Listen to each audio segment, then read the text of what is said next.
अस्सलाम वालेकुम जी। अभी अडयाला जेल में खान साहब से मुलाकात हुई है। खान साहब ने जो कल प्रेस कॉन्फ्रेंस की गई थी उसका भी जवाब दिया है। और दूसरे नंबर पर जो 9 मई के अंदर जो है एडमिशन की बात की जा रही थी कि 9 मई वाले दिन खान साहब ने कहा है कि बिल्कुल मैंने सारा वो करवाया, जलाओ कराया, घराव कराया, सारा कुछ किया, उसके ऊपर भी जवाब दिया खान साहब ने। और तीसरा जो तोशाखाना केस है उसके ऊपर भी बात की है।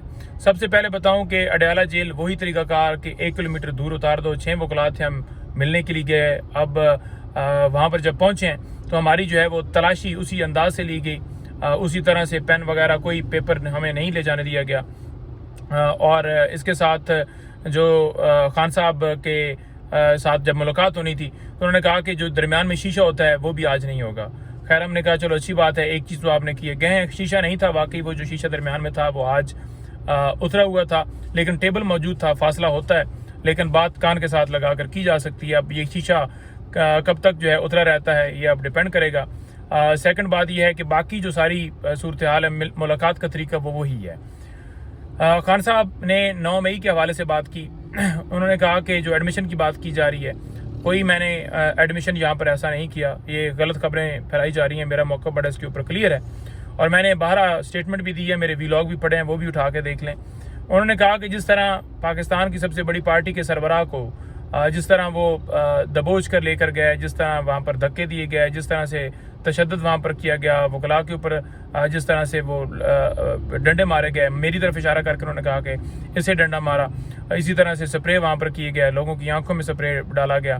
तो जिस तरह वो सारा उस दिन किया गया, सबसे पहले देखा जाए ना कि उसका हुक्म देने वाला कौन था और जो किया गया गैर कानूनी काम वो सुप्रीम कोर्ट ने कह दिया कि ये गैर कानूनी था। तो जब आप लीडर किसी भी पार्टी के लीडर के साथ, जो सबसे बड़ी पार्टी हो, उसके साथ ऐसा सलूक करेंगे तो लोग पुरअमन एहतजाज के लिए निकलेंगे और पुरअमन एहतजाज हर शहरी का हक है, पुरतशद्दुद नहीं। उन्होंने कहा कि एक गमला आज तक नहीं टूटा जितने हमने एहतजाज किए। उन्होंने कहा कि मेरे ऊपर वजीराबाद हमला हुआ, आपने कहीं देखा कि कोई इस तरह से पुरतशद्दुद वाक़या हुआ? 14 मार्च मेरे घर में हमला हुआ, वहाँ पर रेंजर भी थी, ये सारे नामालूम लोग भी थे, पुलिस से सारे आए हुए थे, लेकिन आपने देखा 26 घंटे हालांकि ऑपरेशन वाटर कैनन का इस्तेमाल खवातीन के ऊपर तशद्दुद किया गया। उन्होंने कहा कि 18 मार्च जुडिशल कम्प्लेक्स में हम पेश हुए, वहाँ पर नामालूम लोग ऊपर वकला की वर्दियों में थे और वैसे भी थे, तो वहाँ पर आपने देखा कि कोई हमारी तरफ से इस तरह की कार्रवाई की गई हो, किसी को आग लगाई गई हो, जलाओ किया गया हो, गिराओ।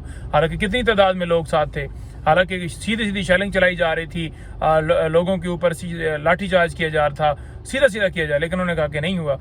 तो उन्होंने कहा कि ये सारी चीज़ें हुई, नहीं हुआ, तो इस टाइम ही ऐसा मामला क्यों हुआ, इस टाइम ऐसा क्या हुआ जो ऐसा सारा जो है वहाँ पर ये सारा क्यों? उन्होंने कहा कि बेसिकली ये हमारे ऊपर मलबा डाला गया, ये प्लान के तहत 9 मई हमारे खिलाफ किया गया। तो उन्होंने कहा कि जिस तरह गाड़ियों से लोग उतर रहे थे, जिस तरह सीसीटीवी फुटेजेस जो है, उन्होंने कैपिटल हिल के ऊपर हमला हुआ, उन्होंने सीसीटीवी फुटेजेस के तहत जो किरदार थे उनके खिलाफ कार्रवाई की। उन्होंने कहा हम भी कहते हैं कि कार्रवाई हो, लेकिन जुडिशल कमीशन बनाकर आज़ाद तहकीकात हों कि कैसे ये सारा मामला हुआ और कौन कौन इसके अंदर किरदार है। और एक मलबा डाल देने का पूरे पाकिस्तान में क्रैकडाउन कर दो, हर बंदे को उठा लो, हर बंदे को अगवा कर लो, पाबंदी लगा दो, बैट पे पाबंदी, खान के नाम पर पाबंदी, तस्वीर के ऊपर पाबंदी है, हर चीज़ के ऊपर पाबंदी लगा दो। तो ये जो किया जा रहा है ये नजर आ रहा है दुनिया को कि ये प्री प्लान। उन्होंने कहा कि 90% लोग हैं उनकी आवाज़ कैसे बंद कर सकते हैं। और जो जिस तरह से कल प्रेस कॉन्फ्रेंस की जा रही थी, उन्होंने कहा कि आपने कहा कि ये डिजिटल दहशतगर्द हैं, आपने कहा कि ये सारे जो हैं इनको कैफरे किरदार तक पहुंचाना चाहिए। उन्होंने कहा कि जो 9 मई के अंदर मुलव्वस हैं उनको कैफरे किरदार तक पहुंचाया जाए, लेकिन हम 9 मई के अंदर मेरे ऊपर कह देना या पीटीआई के ऊपर ये कह देना, बिल्कुल ऐसा ये गलत इल्ज़ाम लगाया जा रहा है। इसी वजह से हम कहते हैं कि वो सीसीटीवी फुटेज लाएं, और वो लाई इसलिए नहीं जा रही कि ताकि पता ना चल जाए, हकायक ना पता चल जाए। तो बड़ा उन्होंने क्लियर इसके ऊपर मौक़िफ़ अपना दिया है और उन्होंने कहा कि अब आप समझते हैं कि हर बंदे की आवाज़ आप बंद कर लेंगे।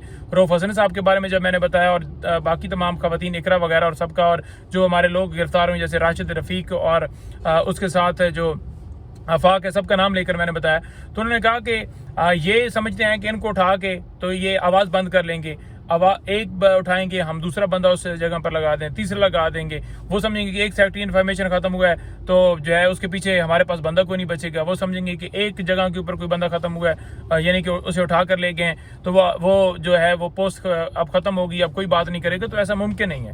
प्रेस कॉन्फ्रेंस भी होगी, बंदे भी अपॉइंट होंगे, आवाज़ भी होती रहेगी, और जिस वक्त वो बैक आएंगे अपने डेफिनेटली वो ओहदे संभालेंगे।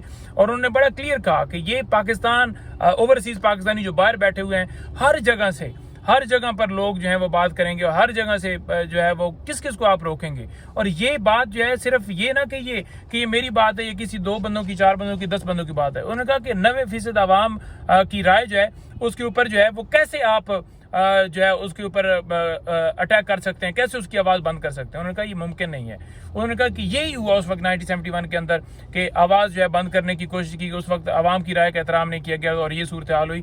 तो खुदारा इसके ऊपर रहम करे और मुल्क को आगे बढ़ने दें, मुल्क को आगे चलने दें।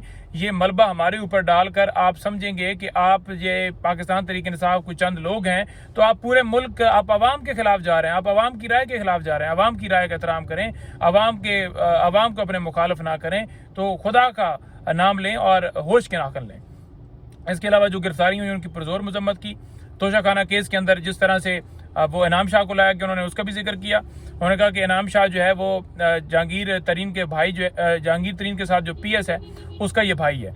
और ये ऑन चौधरी हमारे पास लेकर आया था, 2 तनख्वाहें ले रहा था। एक तनख्वाह ले रहा था ये इधर से PTI से, और एक तनख्वाह सरकारी इसने लेना इसने शुरू कर दी। तो जो जब हमें पता लगा तो हमने इसे निकाल दिया। ये इन्फॉर्मेशन भी दे रहा था और इसको अप्रूवर बनाकर लेकर आए, और इसी तरह से ऑन चौधरी को उधर अप्रूवर बनाकर लेकर आए। तो उन्होंने कहा कि ये अप्रूवर बनाकर ले आए। अब फॉर एग्जाम्पल एक बंदा मेरे मुखालिफ है तो डेफिनेटली मेरे खिलाफ गवाही देगा, और वो गवाही क्या दे रहे हैं? 2.25 करोड़ का हार है जिसकी कीमत अरबों रुपए लगवा के 3 अरब और ऊपर कोई पता नहीं कितने करोड़, 18 करोड़, और उन्होंने सजा दे दी 14 साल। बाद में पता चला कि वो हार हमें कि वो हार तो 2.25 करोड़। वो कैसे पता चला? कि जब वो तलाश किया गया घर से तो वो तो खान साहब के घर में पड़ा हुआ था हार, तो अब भी वैल्यू उसकी 5-7 करोड़ होगी, तो उसमें सजा दी। इसी तरह से अब कोई नए घड़ियां बनाकर लेकर आए, तो खान साहब ने बड़ा क्लियर कहा है कि मैं ऐसे कमरे के अंदर मुझे रखा गया है जो पंखा बंद होता है तो वो अमन बन जाता है, लेकिन मैं किसी सूरत अपनी ना कौम को झुकने दूंगा, ना खुद झुकूंगा, कभी भी गुलामी मंजूर नहीं करूंगा। और ये पाकिस्तान का हर शख्स, हर पाकिस्तानी ना वो जेलों से घबराता है, ना वो इन कमरों से घबराता है, और ना ही वो गिरफ्तारी से घबराता है, और वो हर वक्त तैयार हैं। और इंशाअल्लाह ताला खान जो है ने कहा है कि इंशाअल्लाह ताला हमारी जंग ये कानून की बालादस्ती के लिए, हमारे जंग मुल्क को आगे ले जाने के लिए, हमारी जंग जमहूरियत की मजबूती के लिए, और ये जंग जो है तब तक जारी रहेगी जब मुल्क के अंदर कानून आइन की बालादस्ती ना हो, जब हमारा मुल्क तरक्की की राह के ऊपर गामजन जब तक नहीं होगा, तब तक ये हम फाइट करते रहेंगे। बहुत शुक्रिया।